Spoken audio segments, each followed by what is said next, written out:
So like I said in my top 10 movie review list, making the top 10 TV show list was absolutely difficult. So I had to double it and I did a top 20 list. As like I said, in 2023, there were some stellar TV shows being released and they were just all so good.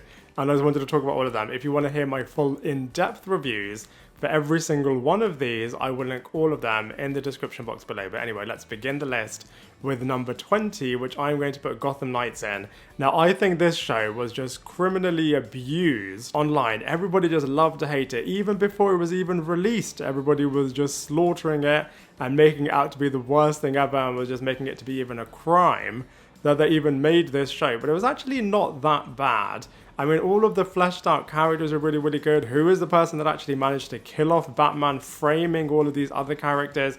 It was coming together really, really well. And if anything, it does show, and it really is a big testament to how powerful the brand and Batman in particular is, as all of the Batman related characters are so good. And it was just really nice to just see something refreshing, something different, something I know is very different, especially from what people are used to expecting from Batman. And on that point, other animated projects and live action projects haven't been at the same level, in my opinion, to Gotham Knights, so I do actually think it does deserve to be on this list, if anything. In at number 19 is Bel Air Season 2. So I absolutely loved Season 1 of this very interesting take on the brilliant 90s sitcom starring Will Smith, but now dramatizing all of it.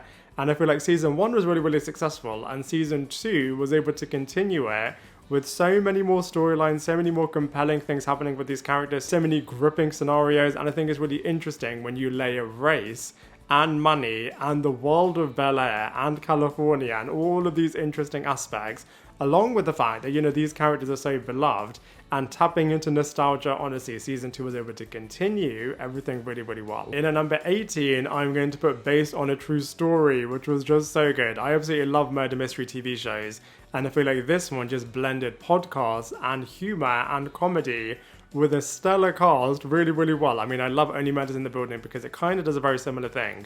Whereas this time, they're doing something really innovative and it was just coming together, led by Kaylee Cuoco so well. I mean, you can really identify the Harley Quinn voice now within her, but it was just coming together really, really well. In at number 17, I'm going to put Night Agent. So Night Agent, honestly, took the world by storm, and now that Netflix have revealed their most watched TV shows, Night Agent was right up there with Wednesday, and it was just so good. I feel like all of the cast were really, really brilliant. I feel like the mystery just got even more entangled. You can tell that they had a big budget, as all of the action sequences were coming together really, really well, and I feel like everybody was just playing their A game in this show. In at number 16 is another criminally underrated one, which is Cruel Summer Season 2. So I absolutely loved Season 1. I thought Season 1 was absolutely top tier, and I didn't think they'd be able to make a second season at that same level because, like I said, it was so high.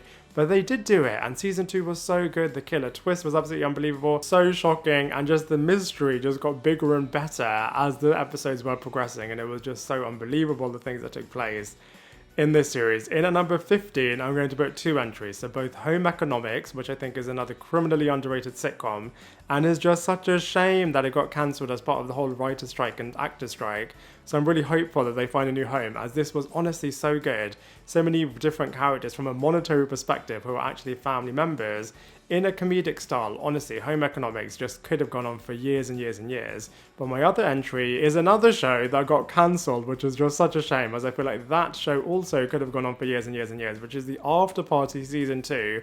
I mean, granted, it wasn't as good as Season 1, as the individual episodes were much better realised via the genres in Season 1, but still, Season 2 was really, really enjoyable in terms of putting all of the clues together, seeing who is the person that is actually the murderer, and a couple of people on Reddit did actually work everything out exactly as it was revealed, which was just so, so shocking. And it was a really good show though, which is, like I said, such a shame that it's not continuing.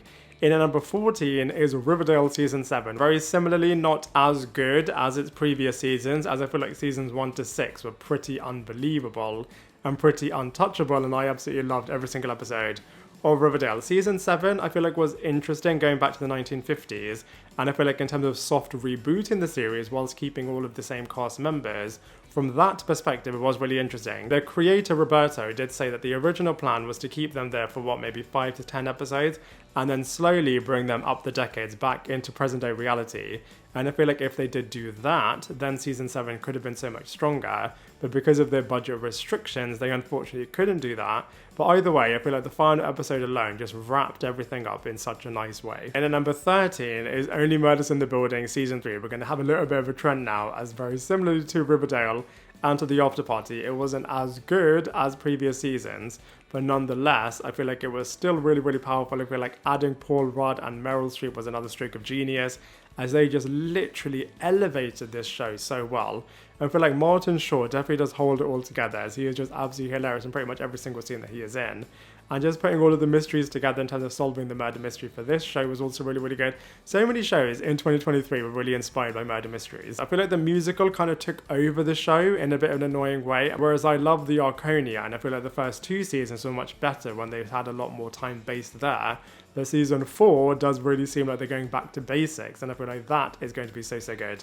Next, I'm going to put Power Rangers Cosmic Fury, the limited series, the wrapping up of 30 years of Mighty Morphin Power Rangers was just done in such a sophisticated way. I feel like they elevated themselves in terms of making everything a lot more serious. I feel like adding so much interesting mythology, for example, the Morphin Masters, bringing back Lord Zed, having a Power Ranger be evil for a number of episodes. All of those things were really, really brilliant, and I feel like it just wrapped everything up in such a nice way, ahead of there being a full-on massive reboot, and I cannot wait to see what on earth is going to happen next with the Power Rangers brand. Next, I'm going to put Gremlins, The Secrets of the Mogwai. This show was so good, and I just cannot believe more people aren't talking about it, as looking at the origins of the Mogwai was just so good.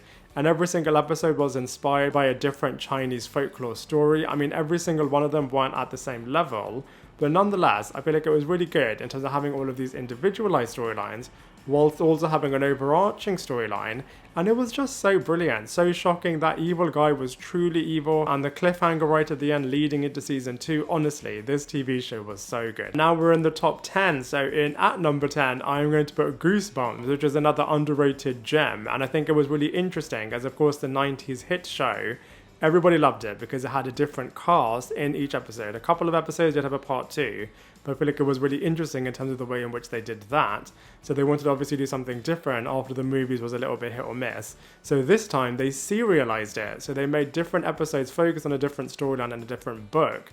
But actually the character stayed the same, and I wasn't sure if that would work, but it did work in a really, really good way. Slappy the Dummy was still one of the main characters, which I think is really, really clever, and I feel like all of the cliffhangers at the end of each episode are absolutely unbelievable. I just feel like all of the characters just brought their A game, and it was just so unbelievable and so dark and so chilling. I just cannot wait to see what else is going to happen next. So like I said, Goosebumps was so, so, so good. In at number 9, I'm going to put Invincible Season 2 Part 1.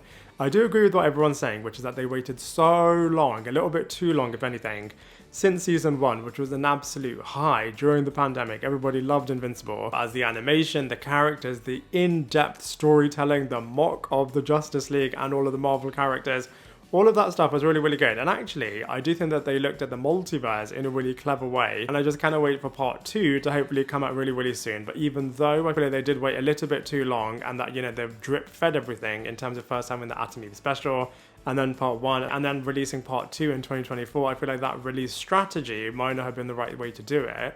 But nonetheless, I do feel like part 1 was so, so good. And I just love how all of these characters are just so fleshed out, which just feels so, so good. And at number 9, I'm going to put Sonic Prime Season 2. Another one, I feel like multiverse fatigue is literally a thing because every single brand is now doing it. But I feel like they're doing it in a really interesting way in terms of creating all of these different variants of our beloved favorite characters, and having Shadow in the mix and having all of these other characters in the mix is really, really good.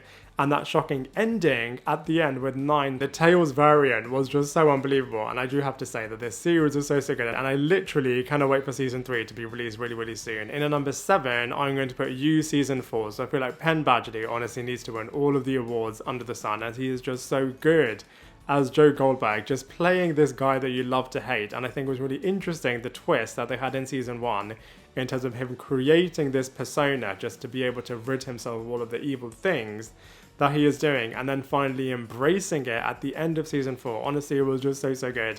And I just cannot wait to see what's going to happen in season 5. As season 4, it definitely did feel like a very Made in Chelsea inspired world. And on that point, I do think it's interesting as they have tried to reimagine everything in each season. Even though season 1 is pretty untouchable as it was so good, I feel like how they've tried to reinvent themselves is actually pretty impressive. In at number 6, I'm going to put Manifest season 4. So I am the biggest Manifest fan out there. And I love the fact that the fans brought back season 4 after it was criminally cancelled at the end of season 3 with another shocking cliffhanger ending, which was the death of the Grace character. And I just think they wrapped everything up in such a nice way, whilst also having really gripping movie level episodes. And Angelina was a truly evil, barbaric character. And splitting this show, typically, I don't like it when shows split themselves up into parts, as we have noticed that in the movie space this hasn't worked, for example, with Mission Impossible and also very recently with Rebel Moon. But actually, I think Manifest did it in a really successful way, as each part did kind of feel very complete when you did complete it. And at the end of part 1 of season 4, it definitely did leave you on the edge of your seat, just waiting for part 2. But also part 2, I think, wrapped everything up in such a beautiful way, and I feel like as a result of that, Manifest was just such a good show. In at number 5, I'm going to put Loki season 2. So honestly, once again, Tom Hiddleston and the other cast as well need to win all of the awards under the sun, as this show was so good. Season 1 was absolutely brilliant, and season 2 did definitely continue that incredible high bar. I love the fact that at the end of season 1 we had the brilliant ending, and similarly with season 2 we had another brilliant ending, and I just think this character has just gone through one of the best character arcs ever. Storyline in terms of where he was in the first Thor movie to where he is now is just honestly one for the record books, as his story arc from start to finish was so incredible. And where he is now in terms of being the Watcher pretty much of this entire multiverse, holding it all together is so incredible. And a real lesson about sacrifice and literally the full 180 of this character, literally absolutely brilliant. Next, I'm going to put Titans season 4, so I think this is going to be a bit of an unpopular decision, as people love to hate the Titans live action series. I've absolutely loved it, and I feel like season 4 definitely did go back to its horror roots, and all of the characters are really brilliant. I feel like it definitely did become the Brenton Thwaites Nightwing TV show, whereas this season I feel like they listened to the fans a lot, as he was still the leader, but I feel like they definitely pulled and reined him back a lot, and they allowed all of the other characters to definitely come to the forefront. And I feel like, you know, all of the Superboy storylines in terms of embracing his Lex Luthor side is really interesting, and getting the chance to meet Superman right at the end. I feel like everybody's character trajectory was just so brilliantly told, and it really did feel Titans, as it was such Titans-based villains, and like I said, very horrific, really shocking, so brilliantly put together.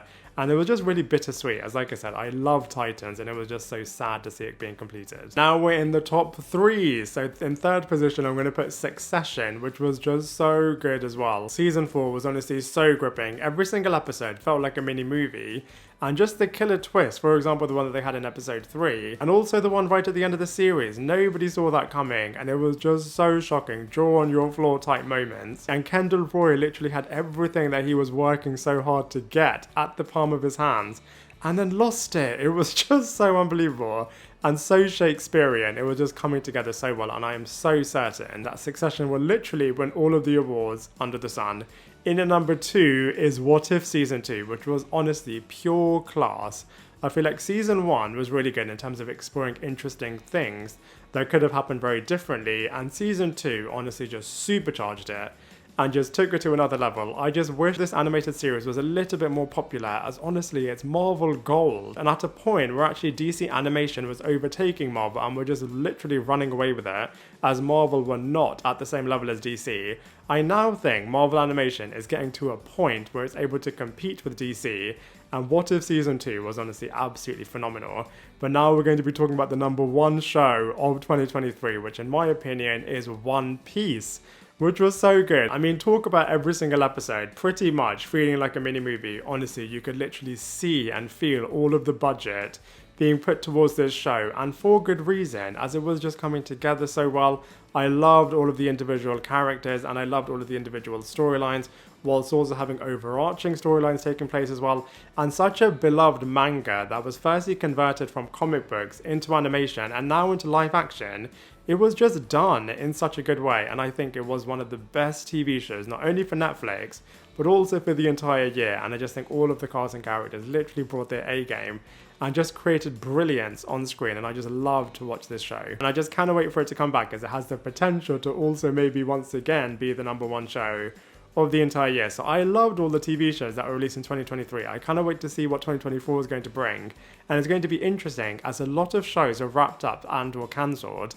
So it does make it really interesting for what the future of the TV space is going to be. But anyway, now I'd love to hear from you.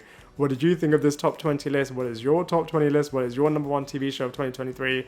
Let me know all of your thoughts in the comment section below, and I look forward to seeing you in my next video.